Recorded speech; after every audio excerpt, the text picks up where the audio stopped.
We're here with the Collective Chat. I'm Jenn Robinson. I'm here with my co-hosts Lee Thurston and Kendall Smiley, and we have our guest today, Michelle.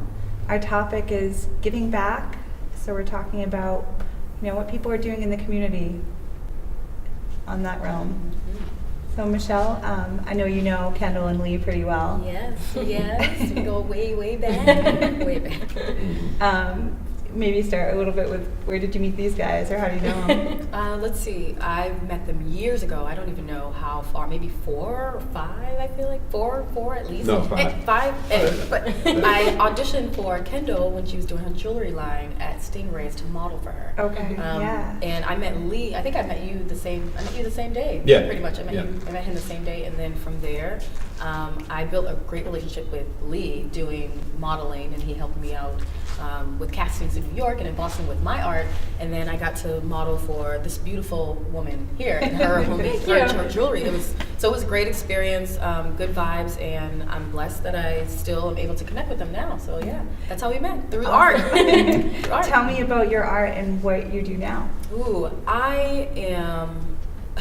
This is such a good question. It is. Or the many things that you do, because I have a feeling with your energy that there's a lot that you do. I feel like if you had asked me this question a year ago, or even 2 or 3 years ago, my answers would have been different.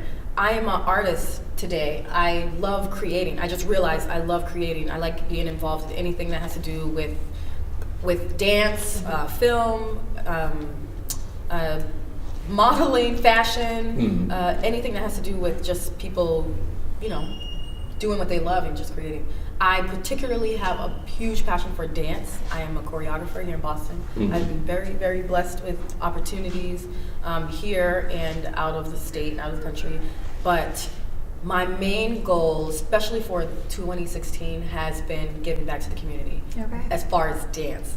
So when you guys contacted me about this topic, I was like, this is perfect, because I've been writing grants left and right, and that is some hard stuff. They make it hard for you to get this free money. Where are you writing grants to, and for what purpose? I did 2 grants this far. I'm working on one. One was with the city grant, which they give you up to $10,000. Wow. Yeah, up to $10,000. It's not like I'm gonna get that much, but even $600 would be good. But they give you up to $10,000 to do something in your community. Okay. For me, I had this idea to do, which is going to happen, a pop-up dance truck.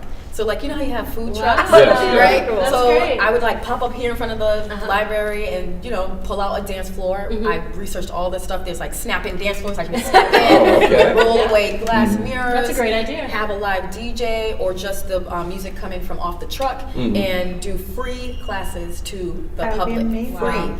The issue that I have, any age, all ages. Anybody come. Anyone can come in, pop in, and learn whatever that particular dance would be taught that day. So what I applied for, because I realistically couldn't come up with that amount of money to get the truck and then the materials, and I also do believe in paying artists for their talents, for their work. So I'm waiting to hear back to do something at the Four Corners, the Cornerstone, where we're still going to do the pop on the dance floor and have the mirrors and have a live DJ. But I'm also going to have nutrition, some. We're going to set up a table and have people come so they can talk about nutrition, how it intercepts with dance and be healthy. Wellness. Right. Wow. That's encompass all of it, yeah. Well, wellness, we were just talking about wellness. Yeah, it all plays a part, I think, in what we do. I don't know, with anything. Yeah, so it's full circus, keeping the balance. Giving back to the community is receiving. When you give, you receive. And not to play it down or anything like that. It's just saying that, you opening your heart and you're sharing your talents and you're sharing who you are, and it's only going to help the people that are around you. And we don't have, I know I'm from Dorchester, we don't really have too many art things that I know of, which is another issue, not knowing. Getting exposure. Right, so. Yeah, getting that info out there so people are aware of what's available. And they're cutting so many programs in the schools and on the streets, and it's just a little sad. Our outlet where all the teens where they're getting in all this trouble, there's nothing for them to do. So they're cutting all the programs that gave them something to do. So it's a little unfortunate. So that's what I'm hoping to do to get back. How do people get in touch with you? How do they find out about the program? You can contact me at smalleymichelle@gmail.com, SMALLIEMICHELLE@gmail.com, Facebook, Instagram, all the social medias that's out there, Snapchat. And also, I'm part of this committee, the the DSNI, Dudley Street Neighborhood Initiative. They have a art culture committee program. Okay. And you can just go on the DSNI website, dsni.org, and go to the culture committee, and you can. We have meetings every first Monday. You're welcome. Anyone is welcome to come. Yep. 6 Do you have to live in Dorchester? You do not have to live in Dorchester. You do not have to live in Dorchester. We cater to the Dorchester, Roxbury areas, but you do not have to live in those areas to come participate and learn more information about how we're giving back to the community. It's so great. It's so great. So what gave you this impetus to say, this is what I want to do? I want to, What was give that back. moment? Not having accessible space in my hood to create. Really? Yeah, not like, and it being too expensive. I can't pay. I'm a starving artist. I can't pay $50 an hour to rent your space. So I did this project with the Dudley Street Neighborhood Initiative where we danced in public space. So we made the public space our dance stage, and we danced along Dudley Street inside the bodegas and the family stores. Wow. It was so dope. We called it Moving Colors of Life. You can check that out on the Dudley Street Neighborhood Initiative. It was dope. That's and that's where it kind of just stemmed from, and I got involved with them, and then it opened my eyes. They gave me all the information, like, what? This is all here for us to know, but we're not utilizing this? I didn't know that. That's the exposure. Yeah. So that's It's what started. you deciding to go to the Dudley Initiative and to be a part of it, because otherwise, how are people going to know? And where do you see yourself taking this at? I'm really just hoping I know it's not just dance, but just provide, be a catalyst to start something where people can get more involved and realize the information that we can gain to provide more, access to what we want to do in our communities. They're doing it outside everywhere else. They're doing it in JP. They're doing it in Cambridge. What are we doing wrong out here, you guys? So you're almost trying to educate also. Or maybe This is what I'm saying. maybe it's what you've already said, which is just bring that information forward to the community So that the people through are the aware. things that you're Right. doing, and maybe they need the energy and the voice of a person like yourself. The energy. Listen, I'm only just a little small seed. But that There's doesn't bigger- matter. It doesn't matter. It just takes one, right? It does. There's- Just takes one to start that ball and get people connected. And then Sounds once like you that's do what it, someone you're else doing. piggybacks on that, and someone else comes in, and I hope, I always share, I'm always willing to share information. It's always up to the people as individuals. I don't know. Maybe they need to see more things happen to, you know what I'm saying? Maybe they gotta see some it to people are believe like it. that. Yeah. I don't know. So, But if you believe it, then it usually foreshadows that it can happen. But most of the time, it takes someone planting the seed that this is possible. Right. And you're planting the seed to help these young individuals, say, or even people that are deciding later on in life. Yeah, I wanna that be they, involved. They, Yeah. they want to do more in the arts. That they probably said, oh, I have to go, I got to go to school, I got to go to college, I got to do this, and stuck in this 9 to 5 that they don't want to be doing, and they want to really be artists. They want to be creative, and just allow them to be free whether to dance, to paint, to make jewelry, anything that they have, take photography classes, to be free. And you, by providing the giving back, and maybe someone will hear or see that and want to do more because you planted the seed. And that's all it takes. Yeah, I like your vision. I like your vision. This sounds So- awesome. And you have to be different right. and think out of the box. Right. It's not my vision. I mean, even I take something from everybody that I meet, but even meeting you years ago, like the fact that you made your own stuff, to me was inspiring.